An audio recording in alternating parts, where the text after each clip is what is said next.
আল্লাহ রাব্বুল আলামিন তাবৎ পৃথিবীর মানুষের জন্য বলছেন, দুনিয়ার মানুষেরা, আমি রব্বুল আলামিন তোমাদেরকে ইনসান হিসেবে সৃষ্টি করলাম, কিন্তু এই ইনসান আল্লাহর কাছে মর্যাদাশীল হলেও সব ইনসান আল্লাহর কাছে মর্যাদাশীল নয়। যেই ইনসানরা চারটা ক্যাটাগরির মধ্যে ঢুকে যেতে পারবে, রব্বুল আলামিন বলছেন তাদের মর্যাদা আল্লাহর কাছে অপরিসীম। যখন আল্লাহর বিধান মেনে নিয়ে কোনো একটা বান্দা আল্লাহর কাছে সারেন্ডার করে, আল্লাহর কাছে ওই বান্দা তখন মুসলিম। কিন্তু কেবল আল্লাহ বান্দাকে মুসলমান দেখতে চান না, আল্লাহ দেখতে চান আল্লাহর যত বিধান আছে তার কাছে সে সমর্পণ করে, তার মাথায় ধরলেও মানে, না ধরলেও মানে।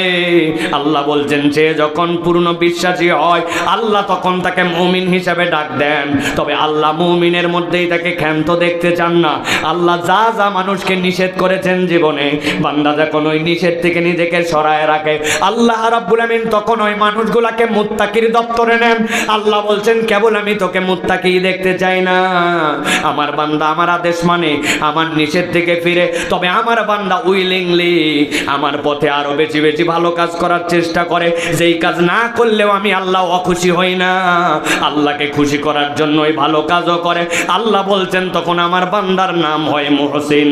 বান্দা প্রথমে মুসলিম, এরপরে মুমিন, এরপরে মুত্তাকি, এরপরে আল্লাহ মুহসিন তাকে কবুল করেন। আল্লাহ বলছেন এই চার ক্যাটাগরির মধ্যে থাকলে আমি আমার বান্দাকে পছন্দ করি।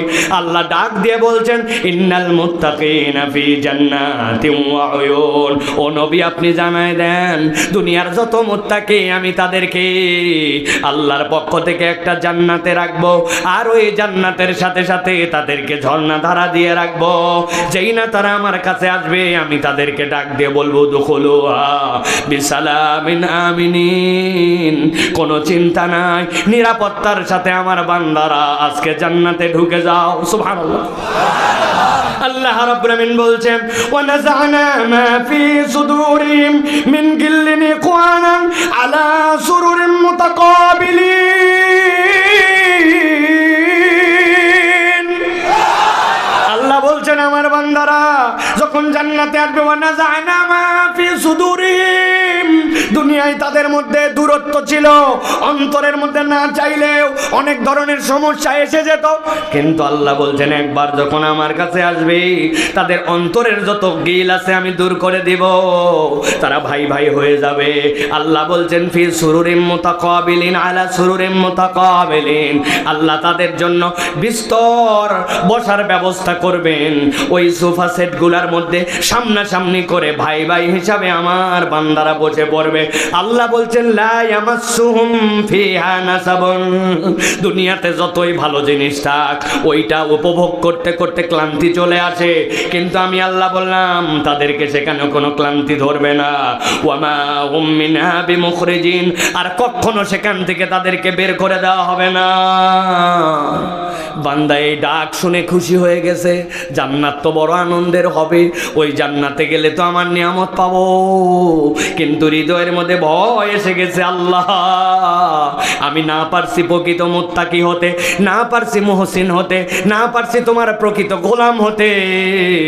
আল্লাহ বলছেন এই বর্ণনার পরে আমার বান্দার মনের মধ্যে যদি একবার তার গুনাহ খাতার চিন্তা উদয় হয়ে যায়, বান্দা যদি ভাবে আয় রে জান্নাতের বর্ণনা তো শুনি কিন্তু যাব কেমনে, আল্লাহ বলছেন নবী আপনি খবর দেন, নাব্বি ইবাদি আমার বান্দাকে খবর দেন, আন্নী আনাল গফুরুর রহিম।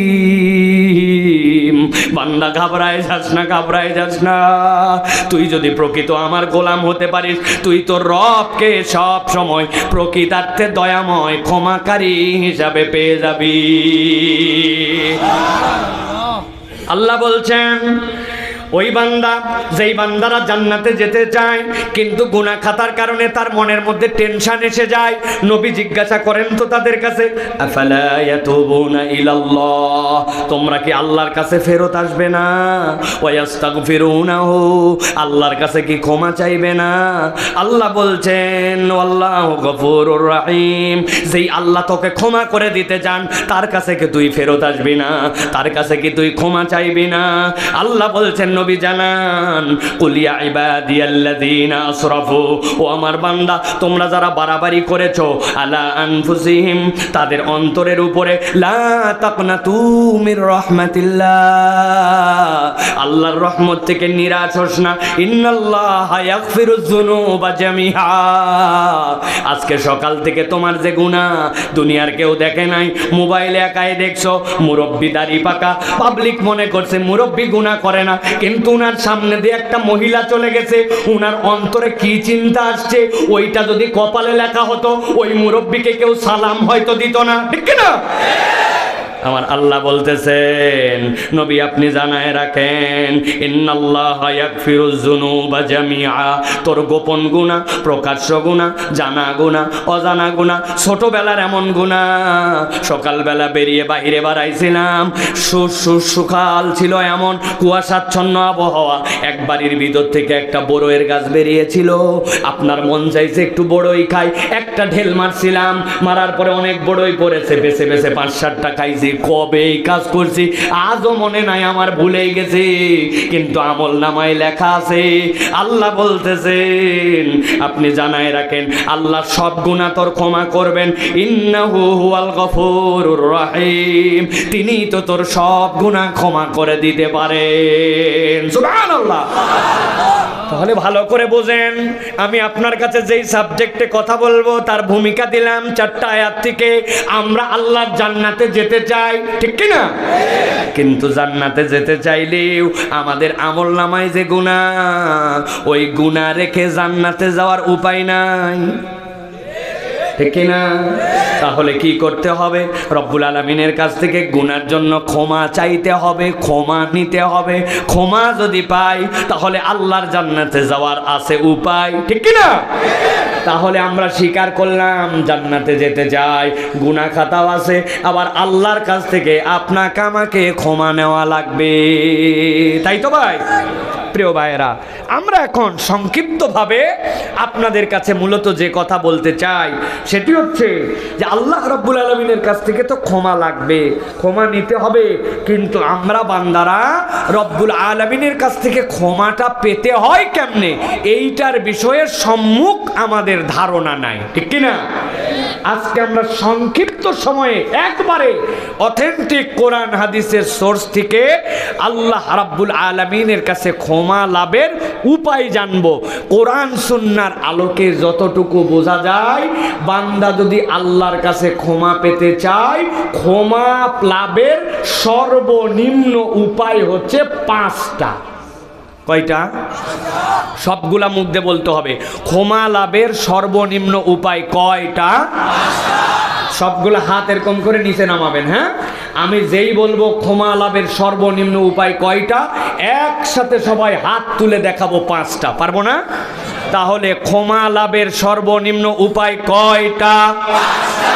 আরেকটা সুযোগ দিব, একজন ঘুমায় গেছে, ডাকার দরকার নাই, আপনাদের 5টা ঠেলায় যেন এইটা উঠে যায়। পারবেন ইনশাল্লাহ? তাহলে আল্লাহর কাছে ক্ষমা লাভের সর্বনিম্ন উপায় কয়টা? সব হাত উঠছে? হাত নামান। শেষ সুযোগ, আল্লাহর কাছে ক্ষমা লাভের সর্বনিম্ন উপায় কয়টা? মাশাআল্লাহ, আল্লাহ কবুল করুন, আল্লাহুম্মা আমিন। আমরা এই বিষয়টা জানবো এবং আমলের নিয়ত করে বাড়িতে যাব ইনশাআল্লাহ। বলেন আল্লাহুম্মা আমিন। 1 নম্বরে, বান্দা যদি আল্লাহর কাছে ক্ষমা পেতে চায় তাহলে ক্ষমা লাভের 1 নম্বর উপায় হচ্ছে ঈমান ও নেক আমল। বলেন কি? ঈমান ও নেক আমল, এটা হচ্ছে 1 নম্বর ক্ষমা লাভের উপায়। আল্লাহ কি বলছেন চলেন শুনি। আল্লাহ রাব্বুল আমিন বলছেন, ওয়াদাল্লাহুল্লাযীনা আমানু ওয়া আমিলুস সলিহাতি মিনহুম মাগফিরাতাও ওয়া আজরান আযীমা। আল্লাহ বলছেন, ও দুনিয়ার মানুষ, তোমরা তোমার বাচ্চার সাথে ওয়াদা করো। দুনিয়ার মানুষ যখন বাজারে যায়, বাচ্চা বলছে আব্বা একটা চিপস নিয়ে আসবেন আমার জন্য। বাপ অনেক সময় চিপস আনতে মনে রাখে, অনেক সময় ভুলে যায়। বউকে বলছে অনেক দিন তোমাকে শাড়ি দেই নাই, এবার খালি বেতন পাই, তোমার জন্য লাল রঙের একটা পাবনার বেনারসির শাড়ি কিনে নিয়ে যাব। যাব। কিন্তু কত বেতন পাওয়া হলো, বইয়ের শাড়ি কিনতে হয়তো মনে নাই। বান্দা বান্দার সাথে ওয়াদা করে, মনে রাখে আবার ভুলে যায়। আল্লাহ বলছেন আমাকে বান্দার সাথে ওয়াদা করার দরকার নাই, কিন্তু আমি তারপরেও বান্দার সাথে ওয়াদা করলাম। ওয়াদাল্লাহু, আল্লাহ নিজে বলতেছেন, আমি ফাইল এই জায়গায়, আল্লাহ ওয়াদা করতেছেন আল্লাযীনা আমানু, আমার মধ্যে বান্দার মধ্যে থেকে যারা ঈমান আনবে, ওয়া আমিলুস সলিহাত, ওই ঈমান আনার পরে বসে থাকে না, আমলে সলে করে, আল্লাহ বলছেন মিনহুম মাগফিরাতাও ওয়া আজরান আযীমা, আমি আমার বান্দার ঈমানের সাথে নেক আমলের কারণে বান্দার চাইতে হয় না, অটোমেটিক আমি আমার বান্দাকে ক্ষমা করে দিব। আর আমার বান্দাকে কেবল ক্ষমাই করব না, আমি আমার বান্দার সাথে জান্নাতে দিদার দিয়ে দিব। এখন আমাদের জিজ্ঞাসা, ঈমান তো আছে, আমরা বিশ্বাস করি, কিন্তু আমলে সলেটা কি? আমি মনে করছি আমার নামাজ, আমার হজ, আমার যাকাত, আমি যেইগুলো আমল করতেছি এইগুলাই তো আমার জন্য নেক আমল, এইগুলাই তো আমলে চলে না। ভাই না, ভালো করে জেনে রাখেন, একটা পরীক্ষায় পাস করার জন্য যেরকম 33 মার্ক নিম্নে লাগে, আপনিও জেনে রাখবেন ইসলামের ভিতরে টিকে থাকতে হলে আপনার 33 মার্ক হচ্ছে আপনার নামাজ, আপনার হজ, আপনার যাকাত। আপনার নামাজ নাই, রোজা নাই, হজ নাই, যাকাত নাই, আসলে আপনি ইসলামের 5 মার্ক আনতে পারেন নাই, ঠিক কি না? এখন যেইটা আপনার 5 মার্ক, ওইটাকেই আপনি কেমনে খালি ভালো মার্ক বলতেছেন? না, এইটা তো আপনার লাগবেই, কিন্তু এর সাথে আপনার একটু আমলে সলে নেক কাজ করার জন্য প্রচেষ্টাকারী হতে হবে। নবীজি বলছেন লিল মুমিনি আলাল মুমিনি সিত্তু খিসাল, একজন মুমিনের জন্য আরেকজন মুমিনের সর্বনিম্ন 6টা কাজ আছে। সে যখন হাঁচি দেয় আলহামদুলিল্লাহ বলে, এইটাও তার নেক কাজ। দেখা হলে সালাম দেয়, নেক কাজ। অসুস্থ হয়েছে, দেখতে চলে গেছে, নেক কাজ। ওই ব্যক্তিটা মারা গেছে, হাজার ব্যস্ততার পরে জানাজায় শরীক হয়ে গেছে, নেক কাজ। ওই ব্যক্তি মসজিদে ঢুকছে, ঢুকার পরে দেখে হাতে 5 মিনিট আছে, বসে যায় নাই, তাহিয়াতুল ওযুর 2 রাকাত নামাজ পড়ছে, দুখুলুল মসজিদের 2 রাকাত নামাজ পড়ছে, রাস্তাঘাটে ঘোরে সুবহানা রাব্বিয়াল আযীম, সুবহানা রাব্বিয়াল আলা বলে, প্রত্যেকদিন 100-200 বার পর্যন্ত সময় নষ্ট করে না, নবীজির প্রতি দরুদ সালাম পড়ে। রাস্তাঘাট ময়লা হয়ে গেছে, যুবকরা মিলে রাস্তাটা পরিষ্কার করে দিছে। মসজিদের ওযুখানাটা ময়লা, যুবকরা মিলে মসজিদের ওযুখানা সাফ করে দিছে। একটা কাঁটা পড়ে আছে রাস্তায়, একটা ময়লা পড়ে আছে, কলার খোসা পড়ে আছে, কলার খোসাটা সরাই দিছে। বান্দা যেমনে পারুক ফরজ, রোজা, হজ, যাকাত এইগুলার বাহিরে আরো নেক কাজ করে। আল্লাহ বলছেন ঈমানের সাথে বান্দা যখন এই অতিরিক্ত নেক কাজগুলা করে, আল্লাহ অটোমেটিক তার বান্দাগুলার গুনাহ খাতাগুলাকে মাফ করে দেন। এই জন্য প্রিয় ভাইয়েরা, নিজেদের জীবনে ওজিফা বানায় নিতে হবে, নিজেদের জীবনে কল্যাণের দিকে যেতে হবে, নিজেদের জীবনগুলাকে অতিরিক্ত সময় যেইগুলো আমার হাতে আছে ভালো ভালো কাজ করার পেছে আপনাকে লেগে যেতে হবে। আল্লাহ বলতেছেন ঈমানের সাথে বান্দা যখন নেক কাজ করে, আমি আমার বান্দাকে ক্ষমা করে দে। আপনি আপনার তালিকা বানায় নেন, কত সময় নষ্ট করেন, চায়ের দোকানে আড্ডা মারেন, আপনি সাইকেল চালান, মোটর সাইকেল চালান, আপনি গাড়ি চালান, ইজি বাইক চালান, আপনি চায়ের দোকানদারি করেন, আপনার কোনো হয়তো কাজ নাই, ওই যে টিভি চলতেছে, ওই যে দেখতেছেন, ওই যে মোবাইল স্ক্রল করতেছেন না, আপনার লাইফে একটা ওজিফা থাকবে, নামাজের পরের দোয়া তাসবিহগুলো কখনো যেন মিস না হয়। প্রত্যেকদিন নবীর প্রতি কিছু দরুদ সালাম, প্রত্যেকদিন কিছু নফল নামাজ, প্রত্যেকদিন কিছু তেলাওয়াত, প্রত্যেকদিন কিছু আজকার। আপনার জীবনের সাথে এটা র্যান্ডম করে নিজের জীবনের মধ্যে একটা তালিকা বানায় নিতে হবে। আল্লাহ বলছেন যে এই বান্দা ঈমানের সাথে এই কাজ করে, আল্লাহ ওই বান্দাকে পছন্দ করেন। সুবহানাল্লাহ।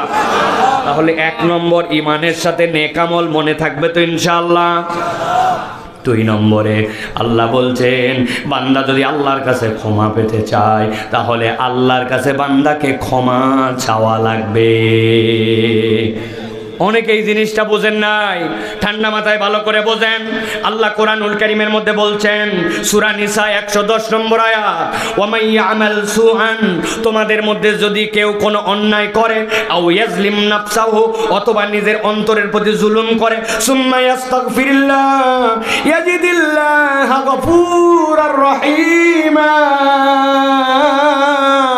আল্লাহ বলতেছেন যদি কেউ একবার অপরাধ করার পরে, নফসের উপরে জুলুম করার পরে আল্লাহর কাছে ইস্তেগফার করে, আল্লাহ বলছেন সে তার রবকে গফুর আর রহিম হিসাবে পাবে। তার মানে আপনি আমি অপরাধ করলে আল্লাহর কাছে ইস্তেগফার করা লাগবে, ঠিক কিনা? এটা 2 নম্বর। আল্লাহ রাব্বুল আলামিনের নবীর দ্বারা আল্লাহ বলছেন কেউ যদি আল্লাহর কাছে ইস্তেগফার করে আল্লাহ অটোমেটিক তাকে 3টা বোনাস দেন। আরও 1 নম্বর তার কঠিন অবস্থা দূর করে দেন, 2 নম্বর তার দুশ্চিন্তা দূর করে দেন, 3 নম্বরে আল্লাহর কাছে ইস্তেগফার করার কারণে রব্বুল আমিন তার রিজিকের টানাটানি দূর করে দেন। তাহলে আল্লাহর কাছে ক্ষমাও পাই, সাথে সাথে 3টা বোনাসও পেয়ে যায়।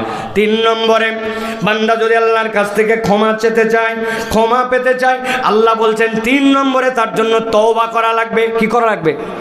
মুখ দিয়ে বলেন কি করা লাগবে? একটা ঠোঁট বন্ধ থাকবে না, আস্তে করে বলেন কি করা লাগবে? তওবা। কেন এত জোরে বলালাম? অনেকের কথা হুজুর ইস্তেগফার আর তওবা তো একই দেখতেছি, পার্থক্য আবার কি ক্ষমা চাওয়া মানে? জি না, আপনি তওবা মানে বোঝেন নাই। আল্লাহ বলতেছেন ওয়া হুয়াল্লাযী ইয়াকবালুত তাওবাতা, আল্লাহ রাব্বুল আলামিন তওবা কবুল করেন আন ইবাদিহি, তার বান্দার পক্ষ থেকে, ওয়া ইয়াফু আনিস সাইয়্যাত, আর একবার তওবা কবুল করলে আল্লাহ তার গুনাহ খাতা মুছে দেন। ওয়া ইয়ালামু মা তাফআলুন, আল্লাহ বলছেন তুমি যা করো আল্লাহ তা জানেন। তাহলে তওবা মানে কি? তওবার ব্যাখ্যা আল্লাহ করেছেন, আল্লাহ বলছেন তুবু ইলাল্লাহি তাওবাতান নাসুহা, আল্লাহ বলছেন তওবাটা করো নাসুহা। তওবা, নাসুহা শব্দ আরবি 2টা মাদ্দা থেকে এসেছে, 2টা মূল শব্দ, হয়তো এটা নাসহাতুন অথবা নাসাহাতুন। যদি নাসাহাতুন থেকে আসে তার মানে ফিরে আসা। বান্দা আল্লাহর কাছে এমনভাবে ফেরত আসছে, ওটা ধানাই পানাই নয়, 2 নম্বর নয়। ক্ষমা চাইলাম, ফেরত আসলাম, আবার সুযোগ পেলে পাপ করব, এরকম ফেরত আসে নাই। আর যদি হয় নাসাহাতুন থেকে, নাসাহাতুন মানে আপনি বোঝেন কিন্তু কেউ বুঝায় নাই আপনাকে। আপনার বাড়িতে একটা নতুন অতিথি আসবে, ছোট ভাই অথবা নাতি অথবা একটা বাচ্চা হবে, দেখবেন নানিরা দাদিরা মায়েরা কি করে? স্বামীর পুরাতন লুঙ্গি, নিজের পুরাতন শাড়ি, বাড়ির পুরাতন চাদর 3টা কাটে কুটে জোড়া দিয়ে এরপরে কাঁথা সেলাই করে, ঠিক কিনা? শাড়িও পুরাতন, লুঙ্গিও পুরাতন, আবার যেই চাদরটাও পুরাতন, টান দিলে ছিঁড়ে যায়, কিন্তু 3টা এক জায়গায় করে জোড়া দেওয়ার পরে ওইটা 6 মাস চলে যায়, বাচ্চা বড় হয়ে যায়, ওই কাঁথা ছিঁড়ে না। আল্লাহ বলছেন না সাহাতুন মানে ভাঙা সম্পর্ক জোড়া লাগানো। আল্লাহ বলছেন তওবা মানে রবের সাথে তোর সম্পর্ক ছুটে গেছিল, তুই ক্ষমা চাইছিস আল্লাহর কাছে, আল্লাহ অতীতে ভুল করছি, ভবিষ্যতে আর করব না, এখন তোমার কাছে প্রতিশ্রুতি দিলাম। আল্লাহ বলছেন ওয়া হুয়াল্লাযী ইয়াকবালুত তাওবা, আল্লাহ ওই তওবাটাই কবুল করেন। অতএব আপনি হারানো বান্দা, আল্লাহর কাছে ফেরত আসা লাগবে, ঠিক কি না? আমি আল্লাহর গান শুনবো না, ভুল হয়ে গেছে, রব্বুল আলামিন মোবাইলের সব গান ডিলিট করলাম, আল্লাহ আমি আর এই চোখ দিয়ে খারাপ দেখবো না। নিজের পয়সায় কিনা এমবি দিয়া কেমনে আমি গুনাহ করি দেখলাম না আল্লাহ, আজকের থেকে নামাজের প্রতি ফেরত আসলাম। রব্বুল আলামিন আমি আর মিথ্যা বলবো না, বিড়ি খাওয়া বাদ দিয়ে দিলাম, টাকনুর নিচে কাপড় রাখবো না, মুখের দাড়িটা ছেড়ে দিলাম, তোমার দিকে ফিরছি না ফিরছি রব। আল্লাহ বলছেন যেই বান্দা একবার ফেরত আসে আল্লাহ তার অতীতের সব গুনাহ মাফ করে দেয়। 3 নম্বর তাহলে এইটা তওবা। 4 নম্বরে আল্লাহ বলছেন তাকওয়া অর্জন করা। বান্দা যদি আল্লাহর কাছ থেকে ক্ষমা পেতে চায় তাহলে তাকওয়ার পথে আপনাকে আসা লাগবে। আল্লাহ বলছেন ইন্নাল্লাযীনা ইয়াখশাউনা রাব্বাহুম বিল গায়ব লাহুম মাগফিরাতুন ওয়া আজরুন কাবীর। আল্লাহ বলছেন যেই বান্দারা একবার রব্বুল আমিনকে ভয় করে, দুনিয়ার কে কি বলল, দুনিয়ায় কে আমাকে মনিটর করলো আর করলো না, এইগুলা একটার দিকেও আমি তাকাই না। আল্লাহ আমি তোমাকে ভয় করি, তোমার সামনে আমাকে দাঁড়াতে হবে, আল আমারটা এখনো কাটা বাকি, ওই পারেরটাও কাটা বাকি, আমি কোদালের একটা কোপ দিয়ে 4 আঙ্গুল একটু আল বাড়াই নিতে পারি, কিন্তু আল্লাহ তুমি তো দেখতেছো এই লোভ সম্বরণ করছি, আমি আল কাটার দিকে যাই নাই, আমি আমার ঘরে একা এখন এমন গুনাহ করতে পারি যেই গুনাহ কেউ দেখে না, কিন্তু আল্লাহ তুমি দেখো রব্বুল আলামিন। বান্দা যদি একবার রবকে ভয় করে করে এরকম এরকম করে চলতে শুরু করে আর পরকালকে যদি বিশ্বাস করে, আল্লাহ বলছেন লাহুম মাগফিরা, আমি আমার ওই বান্দাকে অপেক্ষা করি না, এক মুহূর্তের মধ্যে তাকে ক্ষমা করে দেই। সুবহানাল্লাহ। আল্লাহ রাব্বুল আমিন বলছেন ও আজরুন কাবীর, আমি আমার বান্দার প্রতি খুশি হয়ে যাই। কোরআনে যত জায়গায় আজরুন কাবীর বলা হয়েছে মুখস্থ করে রাখবেন। আজরুন কাবীর মানে জান্নাত নয়, আজরুন কাবীর মানে জান্নাতে যাওয়ার পরে আল্লাহর দিদার। সুবহানাল্লাহ। তাহলে আল্লাহ রাব্বুল আমিনের কাছে ক্ষমা পেতে চাইলে আল্লাহকে ভয় করে চলতে হবে। 1 নম্বর বলেছি ঈমান আর নেক আমল, 2 নম্বর বলেছি আল্লাহর কাছে উপযুক্তভাবে ক্ষমা চাওয়া, বেয়াদবের মতো নয়, 3 নম্বর বলেছি তাকওয়া, 4 নম্বর বলেছি আল্লাহ রাব্বুল আমিনের কাছে তওবা। সর্বশেষটা বলবো আপনার কাছে প্রিয় ভাইরা, আল্লাহর নবী বলছেন কেউ যদি আল্লাহর কাছ থেকে ক্ষমা পেতে চায় তাহলে তাকে দান খয়রাত করার বান্দার যোগ্যতা অর্জন করতে হবে। কৃপণ আল্লাহর কাছে ক্ষমা পায় না।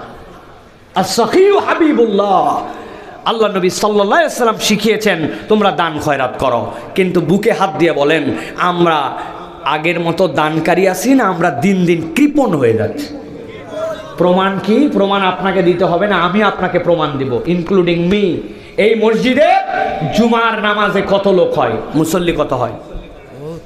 কত অনুমান বলেন? বহুত কি একটা পরিমাণ আছে তো, 10,000 নাকি? তাই হ্যাঁ, 300 লোক হয়। 300 লোক হয়। কতজন? 300 জন লোক হয়। গতকালকে ছিল শুক্রবার, জুমাবার।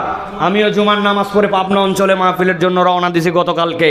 প্রিয় ভাইয়েরা, ভালো করে জেনে থাকলে বলেন গতকালকে এই মসজিদে 300 মুসল্লির জুমার কালেকশন কত? খোঁজ নিয়ে দেখেন 500-600 টাকা। অথচ মসজিদে আসার পরে একটা মুসল্লি জুমার দিনে কৌটাতে 20 টাকা দিবে না, এরকম কোন মুসল্লি নামের কোন মুসল্লি হতে পারে না, ঠিক কিনা? আপনি কেমন হারকিপটা, আপনি কঞ্জুস। বলে আমি ছাত্র। আরে ছাত্র, ওর বন্ধু আইছে এলাকায় চা খাওয়ার জন্য, চা খাওয়ার পরে বিল দিতে গেছে, বলছে তুই দিবি, কয় না আমি দিব, তুই দিবি, আমি দিব, ধাক্কা ধাক্কি ঠেলা ঠেলি আছে না? তুমি মোবাইলে এমবি উঠাও না, মোবাইলে ফ্লেক্সি লোড করো না, তুমি এই মাদ্রাসার ছাত্র, তুমি তোমার পাঞ্জাবি আয়রন করো না, তুমি চা খাও না, তুমি তোমার বাপ মার সাথে কথা বলো না, তুমি স্টুডেন্ট বলে 20 টাকা মসজিদে দেয় না, ভ্যানালা বলে দেয় না, মুরব্বী বলে দেয় না, কামাই নাই বলে দেয় না, কিন্তু চায়ের দোকানে বসে একটা চায়ের মধ্যে একটা বিস্কুট চুবালে 10 টাকার বিল আসে, অথচ সপ্তাহে মসজিদে 20 টাকা বের হয় না। আমরা এমন হার কিপটা, এই লোকগুলো আবার আল্লাহর কাছে ক্ষমা চায়, ঠিক কিনা? শপথ নেন, শপথ নেন যে এখন থেকে আমরা দান খয়রাত করব, হাতটা উদার করব। কৃপণের ধন কবরে যায় না, যা দিয়ে গেলেন আর যা খাইয়ে গেলেন ওইটুকুই কবরে যায়, বাকিটুকু সব রয়ে যায়। এইগুলা কি হবে আপনি কিচ্ছু জানেন না। এই জন্য আগামী থেকে আমরা মসজিদে মিনিমাম জুমার দিনে 20 টাকা কমসে কম দিব। রাজি আছেন? সবাই মনে হয় দিবেন না, তাই না? আমরা কিছু পদ্ধতি পরিবর্তন করা দরকার। ওই যে কৌটা একটা আছে না, ওরে কৌটা রে, আর খালি আগুনের বেগে চলে যায় এ মাথা থেকে, তাই না? এই কৌটা বাদ দেওয়া লাগবে, দিয়া এখন থেকে ব্যাগ নেওয়া লাগবে, নিয়ে সামনে দাঁড়াবে, টাকা দিলে সরবে, না হলে সরবে। আরো বুদ্ধি বাইর করছি আমি, যেই বেটারা টাকা কালেকশন করবে ওরা পকেটে 20 টাকা করে খুচরা 200 টাকা নিয়ে যাবে। যদি বলে টাকা নাই 10 টাকা দিচ্ছে, বলছে 20 টাকা হাওলাত দিলাম, ফেলান, বিকালবেলা দিবেন। তাও দেওয়া শিখেন, ঠিক কিনা? একই বাড়ির থেকে কয় আমরা নানা নাতি ভাই আইসি, আমরা 20 টাকা করে সবাই দেবো। ও বাবা, সবাই ভাত খান, সবাই হাগেন, আর সবাই দান করেন না, ব্যাপারটা কি আপনার? এত কৃপণ কেন আপনি হচ্ছেন? এত আপনার কঞ্জুস মানসিকতা কেন আসছে? কোনো অজুহাতে দান থেকে বঞ্চিত করা যাবে না। যেই ব্যক্তি দান করে আল্লাহ রব্বুল আলামিন তার বালা মুসিবত দূর করে আল্লাহ তাকে ক্ষমা করে দেয়। সুবহানাল্লাহ বলেন। পৃথিবীর সবচেয়ে ব্যতিক্রম দান নবীজি করছেন। নবীজির কাছে একজন আসছে 6-7টা খেজুর নিয়ে আর একটা শশা নিয়ে। যাদের শরীর খারাপ, শরীর ভালো হয় না, মোটা তাজা হয় না, তাদের জন্য এটা আল্লাহ নবীর প্রেসক্রিপশন, নবীজির পক্ষ থেকে। আপনি যদি শশা আর খেজুর খান আপনার শরীর স্ট্রং হয়ে যাবে, রোগবালাই দূর হয়ে যাবে, পেটের বেমার দূর হয়ে যাবে। শশা আর খেজুর একসাথে খাওয়া। নবীজির কাছে এক মহিলা যা পাইছে তাই নিয়ে আইছে, 4-5টা খেজুর, একটা শশা। আল্লাহ নবী একটা পিরিচের মধ্যে, এরকম গোল বাটির মধ্যে, নবী করিম সাল্লাল্লাহু আলাইহি ওয়াসাল্লাম এটা গ্রহণ করে নবীজির কাছে যা ছিল 1 মুঠ ধরে সোনা দানা যা আছে সব উঠছে, সব বাটির মধ্যে দিয়ে বলছেন ধরো এটা তোমার। ওই মহিলা গাওরায় গেছে, আর 5 খেজুর আর 1 শশা, এতগুলা। আল্লাহ নবী সবচেয়ে ব্যতিক্রম বড়টা দেখাই দিয়ে গেছেন, যেন তার উম্মত কঞ্জুস না হয়। কিন্তু এই উম্মত হচ্ছে হার কিপটা উম্মত, এর পকেটের টাকা বাড়ায় না। কথা বলেন ঠিক কিনা? আহা, বিড়ি খায় 12 টাকা করে। অনেকে মাইন্ড করে যে হুজুর আমরা বিড়ি খাই না, আন্দাজে বিড়ির কথা বলবেন না, সিগারেট বলেন। বাবা, উনি সিগারেট খায়, এক সিগারেটের বিল 10-12 টাকা, জানি না আমি এক্সাক্ট কয় টাকা দাম, শুনছি 15-20 টাকা মনে হয় একটা বিড়ি সিগারেটের দাম। তারপরে একটা পানের দাম হয়ে গেছে 8 টাকা। কিন্তু এখনই যদি বলা হয় একটু বাইর করেন, কোনা কাইচ্চা খুঁজে, আহারে খুচরা টাকা নাই, অজুহাত কত কি। মেহেরবানি করে আমরা দানকারী হই, আল্লাহ আমাদেরকে বারাকায় ভরপুর করে দিবেন।